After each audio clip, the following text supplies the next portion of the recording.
Textile Treats from Pod 17, the Royal Clothograph.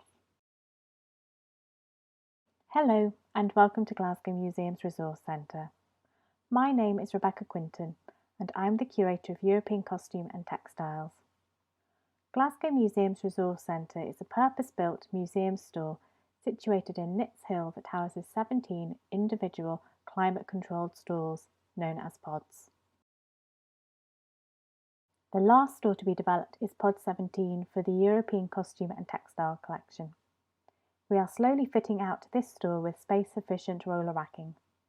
This system was purchased to store the largest of our flat textiles, such as tapestries, carpets and quilts, including the subject of today's textile treat, the Royal Clothograph.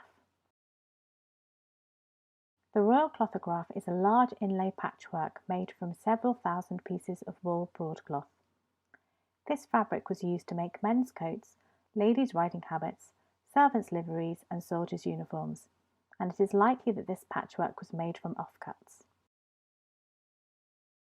Wool broadcloth is a woven fabric with a slightly felted surface that means it does not fray.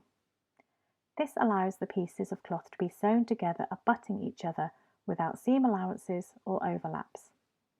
This technique is known as inlay, intarsia or mosaic patchwork.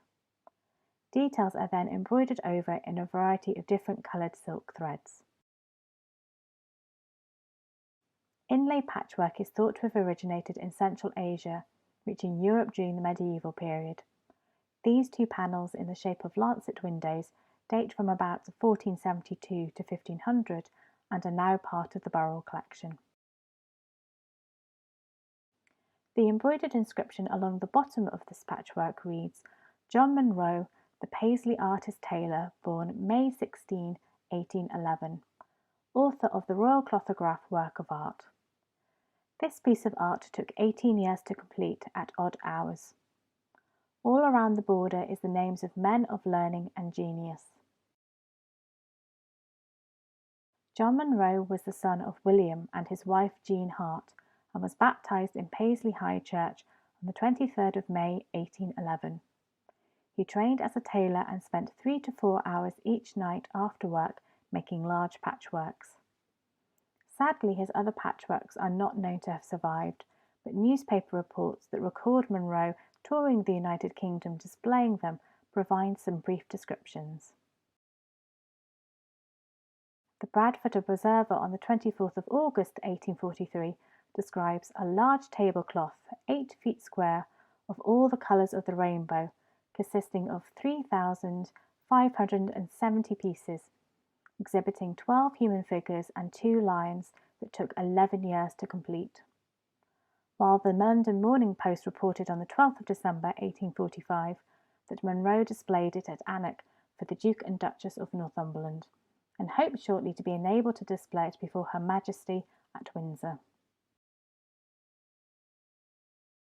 The census for 1851 listed John Monro, now 42, and his assistant John Brisson, 28, as the exhibitor and assistant of the Royal Table cover, lodging on Main Street, Newton-on-Ayr, which suggests that he may have been successful in showing his patchwork to Queen Victoria. 6 years later, the Caledonian Mercury for the 29th of August 1857 described what appears to be a second patchwork with the Union Jack surrounded with figures representing love, peace, faith and hope in the centre that took 13 years to complete.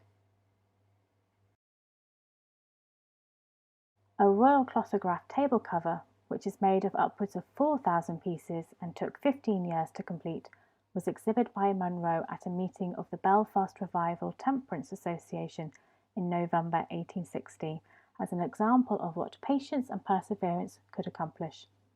And Monro urged upon the young men present to practice those virtues, and in order to do so, they should become total abstainers.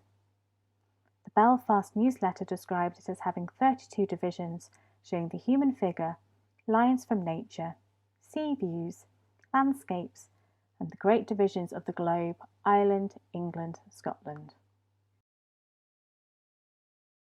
However, none of these published descriptions seem to match the patchwork now in Glasgow museums. Like many other examples of surviving Victorian inlay patchworks, designs were often copied from contemporary prints. This sailor was copied from a print of the actor Thomas Potter Cook as William in Black-Eyed Susan, a popular play about the Navy written by Douglas Gerard in 1829. By 1871, John was living with his third wife, Elizabeth Brown, who he had married on the 8th of March 1854 at 137 Bridgegate, Glasgow, where they are listed in the census for 1881 too. John died aged 71 on the 16th of January 1882. A few years later, this Royal Clothograph table cover was auctioned to raise money for his widow. It passed down through the buyer's family until it was donated to Glasgow Museums in 1979. I do hope you've enjoyed finding out about the Royal Clothograph. Please join me again sometime to discover another textile treat from Pod 17. Goodbye.